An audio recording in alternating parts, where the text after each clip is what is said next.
ਅੱਜ ਅਸੀਂ ਮੌਜੂਦ ਹਾਂ ਕਸੂਰ ਦੀ ਬਾਉਂਡਰੀ ਲਾਈਨ ਹੈ ਬਾਕਰ ਕੇ ਪੋਸਟ ਤੇ ਦਰਿਆਏ ਸਤਲੁਜ ਦਾ ਇਹ ਦੁਬਾਰਾ ਜਿਹੜਾ ਹੈ ਨਾ ਇਹ ਆਖਰੀ ਕਿਨਾਰਾ ਇਹ ਦੁਬਾਰਾ ਬੰਨਿਆ ਗਿਆ। ਇੱਥੇ ਤੁਸੀਂ ਪਾਣੀ ਦੀ ਸ਼ਿੱਦਤ ਤੇ ਵੇਖ ਸਕਦੇ ਜੇ ਕਿ ਪਾਣੀ ਦੇ ਲੈਵਲ ਕੀ ਹੈਗਾ। ਕੈਮਰਾਮੈਨ ਅਗਰ ਤੁਹਾਨੂੰ ਦਿਖਾ ਸਕੇ, ਲੋਕਾਂ ਦੀਆਂ ਫਸਲਾਂ ਸੀ ਜਿਹੜੀਆਂ ਪਾਣੀ ਦੀ ਨਜ਼ਰ ਹੋ ਗਈਆਂ, ਇਸ ਇੰਜ ਕਹਿ ਲਓ ਕਿ ਇਸ ਦਰਿਆ ਦੀ ਨਜ਼ਰ ਹੋ ਗਈਆਂ। ਪਾਕਿਸਤਾਨ ਦਾ ਸਭ ਤੋਂ ਵੱਡਾ ਜਿਹੜਾ ਦਰਿਆ ਅਗਰ ਸਮਝਿਆ ਜਾਂਦਾ ਦਰਿਆਏ ਸਿੰਧ ਤੋਂ ਬਾਅਦ ਤੇ ਉਹਨੂੰ ਦਰਿਆਏ ਸਤਲੁਜ ਸਮਝਿਆ ਜਾਂਦਾ। ਮੇਰੇ ਨਾਲ ਇੱਥੋਂ ਦੇ ਜਿਹੜੇ ਰਿਹਾਇਸ਼ੀ ਨੇ ਮੇਰੇ ਭਾਈ ਇੱਥੋਂ ਦੇ ਜਿਹੜੇ ਆਏ ਨੇ ਮੌਜੂਦ ਨੇ। ਅਲੀ ਸ਼ਾਹ ਨਾਮ ਕੀ ਭਾਈ?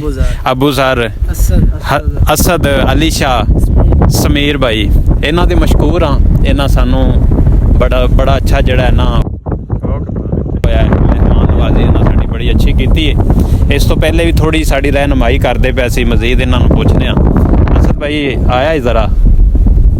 ਅਸਦ ਭਾਈ ਦੱਸਿਆ ਇਹ ਕਿ ਪਾਣੀ ਪਹਿਲੇ ਕਿੰਨਾ ਹੁੰਦਾ ਸੀ ਤੇ ਹੁਣ ਕਿੰਨਾ ਹੈਗਾ? ਪਾਣੀ ਦੀ ਸੂਰਤ ਹਾਲ ਜਿਹੜੀ ਦੇਖਦੀ ਵੀ ਪਾਣੀ ਚੜਾਈ 'ਚ ਮਸਲ ਪਾਣੀ ਅਗਰ ਹੋਰ ਜ਼ਿਆਦਾ ਵਧੇਦਾ ਇੱਥੋਂ ਨਹੀਂ ਵਧੇਦਾ। ਪਾਣੀ ਦੀ ਸੂਰਤ ਹਾਲ ਦੇਖਦੀ ਵੀ ਪਾਣੀ ਵੱਧਦਾ ਪਿਆ।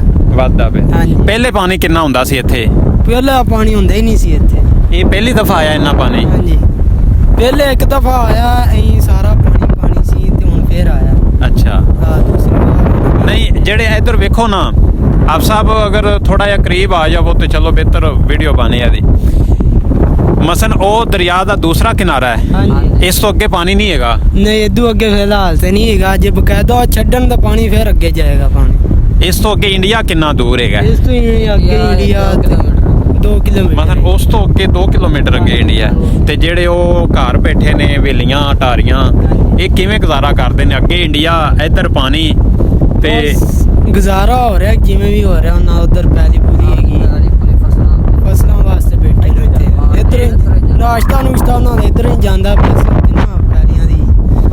ਨਹੀਂ, ਮੇਰਾ ਮਸਲਾ ਹੈ ਮਤਲਬ ਇਹ ਆ ਕਿ ਅਗਰ ਪਾਣੀ ਦੀ ਹੱਦ ਜ਼ਿਆਦਾ ਵੱਧ ਜਾਵੇ ਤੇ ਫਿਰ ਉਹ ਕਿੱਧਰ ਜਾਂਦੇ? ਫਿਰ ਉਹਨਾਂ ਅੱਗੇ ਇੰਡੀਆ ਹੈ, ਇੱਧਰ ਪਾਣੀ ਹੈ, ਵਿੱਚ 2 ਕਿਲੋਮੀਟਰ ਸਫ਼ਰ ਹੈ ਬਸ। ਜੀ ਫਿਰ ਇੱਧਰ ਆਏ।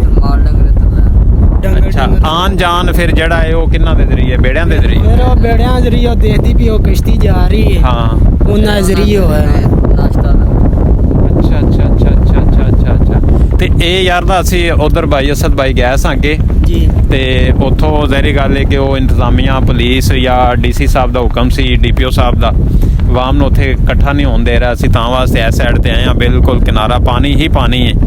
ਤੇ ਤੁਹਾਡੀਆਂ ਕਿੰਨੀਆਂ ਕੁ ਜ਼ਮੀਨਾਂ ਇੱਥੇ ਆਏ ਨੇ? ਇੱਥੋਂ ਕਿੱਥੋਂ ਤੱਕ ਜ਼ਮੀਨ ਹੈ ਤੇ ਕਿੱਥੋਂ ਤੱਕ? ਸਾਰੀ ਇੱਥੇ ਥੱਲੇ ਜ਼ਮੀਨ ਹੀ ਹੈ, ਪਾਣੀ ਉੱਤੇ ਆ। ਇੱਥੇ ਫਸਲ ਕਿਹੜੀ ਸੀ? ਆਹ ਅਰਬੀ ਦੀ ਲੱਗਦੀ ਪਈ ਹੈ। ਅਰਬੀ ਮਕਈ ਹੈ।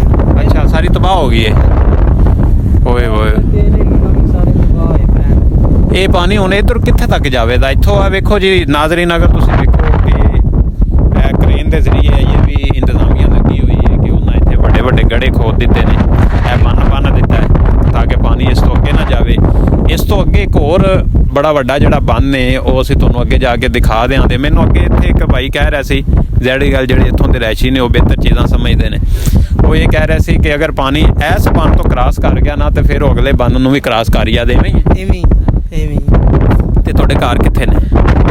ਉਹ ਸਾਹਮਣੇ ਉਹ ਅਗਲੇ ਬੰਨ ਦੇ ਨਾਲ ਆਪਣੇ ਘਰ। ਉੱਥੇ ਤੱਕ ਕੋਈ ਪਰੇਸ਼ਾਨੀ ਨਹੀਂ ਹੈਗੀ? ਕੋਈ ਨਹੀਂ, ਪਹਿਲਾਂ ਆ ਰਹੀ ਹੈ, ਪਰੇਸ਼ਾਨੀ ਨਹੀਂ ਹੈਗੀ। ਜੇ ਪਾਣੀ ਬਕਾਇਦਾ ਛੱਡਣ ਦੇ ਫਿਰ ਪਰੇਸ਼ਾਨੀ। ਪਾਣੀ ਇੰਡੀਆ ਛੱਡਦਾ ਹੈ ਨਾ ਇਹਦੇ 'ਚ, ਇਹ ਇੰਡੀਆ ਦੇ ਵਿੱਚੋਂ ਦਰਿਆ ਨਿਕਲਦਾ ਨਾ, ਇੰਡੀਆ 'ਚੋਂ ਫਿਰ ਪਾਕਿਸਤਾਨ 'ਚ ਇਵੇਂ ਆ ਨਾ, ਫਿਰ ਅੱਗੋਂ ਇੰਡੀਆ 'ਚ ਦਾਖਲ ਹੁੰਦਾ ਕੁਝ, ਫਿਰ ਪਾਕਿਸਤਾਨ ਦੇ ਵਿੱਚ। ਚਲੋ ਜੀ, ਸਾਡੀਆਂ ਦੁਆਵਾਂ ਨੇ ਕਿੰਨੇ ਜ਼ਿਆਦਾ ਲੋਕ ਜਿਹੜੇ ਨੇ ਇਹ ਦਰਿਆ ਦਾ ਨਜ਼ਾਰਾ ਵੇਖਣ ਆਏ ਨੇ। ਲੇਕਿਨ ਹਾਂ, ਇੰਤਜ਼ਾਮੀਆਂ ਆਪਣੀ ਜਗ੍ਹਾ ਤੇ ਹੱਕ ਤੇ ਆ, ਕਿਉਂਕਿ ਕਾਫੀ ਲੋਕਾਂ ਦੀ ਜਾਨ ਜਿਹੜੀ ਉਹ KPK ਦੇ ਵਿੱਚ ਆਪਾਂ ਵੇਖ ਲਿਆ, ਬਨੇਰ ਬਾਜੋੜ ਦੇ ਵਿੱਚ ਬੜੇ ਲੋਕਾਂ ਦੀ ਜਾਨ ਚਲੀ ਗਈ ਹੈ। ਇਸ ਵਾਸਤੇ ਜਿਹੜੀ ਇੰਤਜ਼ਾਮੀਆਂ ਹੈ ਉਹ ਮੁਸਲਸਲ ਲੋਕਾਂ ਨੂੰ ਇਸ ਗੱਲ ਤੋਂ ਰੋਕੀ ਜਾ ਰਹੀ। ਤੇ ਮੈਨੂੰ ਲੱਗਦਾ ਉਹ ਪੁਲਿਸ ਵਾਲਾ ਆਦਾ ਪਿਆ। ਫਿਰ ਕੌਣ ਹੈ? ਨਾਰਮਲ ਹੀ ਇੱਧਰ ਨਹੀਂ ਰੋਕਦੇ? ਠੀਕ ਹੋ ਗਿਆ। ਚਲੋ ਜੀ, ਅਗਲੀ ਵੀਡੀਓ ਆਪਾਂ ਫਿਰ ਬਣਾਉਣੇ। ਜਿਹੜੇ ਇੱਥੇ ਉਹਨਾਂ ਨੂੰ ਚੁੱਕ ਕੇ ਲਾਇਓ, ਪਰਚਾ ਹੈਗਾ। ਡੀਸੀ ਸਾਹਿਬ ਨੇ ਕਿਹਾ ਜਿਹੜੇ ਇੱਥੇ ਆਉਣ ਉਹਨਾਂ ਨੂੰ ਪਰਚਾ ਜਾਂ ਪੱਠੇ ਵਾੜਦੇ ਪੈਣੇ ਜਾਂ ਪੈਲੀ ਵਾਉਂਦੇ ਪੈਣੇ ਤੇ ਪਰਚਾ ਹੈਗਾ। ਅੱਛਾ, ਤੇ ਫਿਰ ਜਿਹੜੇ ਤੁਸੀਂ ਇੱਥੇ ਫਿਰਦੇ ਜੇ ਸਾਰੇ ਜਾਂ ਤਾਂ ਪੱਠੇ ਵੀ ਵੱਢਦੇ ਹੋ? ਤੂੰ 1-2 ਵਾਰੀ ਲੈ ਕੇ ਗਿਆ ਹੈਗਾ ਨਾ। ਨਹੀਂ ਤਾਂ ਹੁਣ ਜ਼ਾਹਿਰ ਗੱਲ ਤੁਸੀਂ ਆਪਦੇ ਡੰਗਰਾਂ ਨੂੰ ਪੱਠੇ ਦਾ ਪਾਵਨੇ ਨਾ, ਤੇ ਮਜਬੂਰੀ ਉਹ ਫੜ ਕੇ ਲੈ ਜਾਂਦੇ ਨੇ। ਪਹਿਲੀ ਵਾਰ ਦੇ ਫੜ ਕੇ ਲੈ ਗਏ। ਓਏ ਮਸਨ 144 ਲੱਗੀ ਆ। ਦਫਾ 144 ਲੱਗੀ ਹੈ। ਦਫਾ 144 ਦਾ ਮਤਲਬ ਇਹ ਆ ਕਿ ਗੈਦਰਿੰਗ ਨਹੀਂ ਹੋ ਸਕਦੀ, 2-4 ਲੋਕ ਇਕੱਠੇ ਨਹੀਂ ਹੋ ਸਕਦੇ।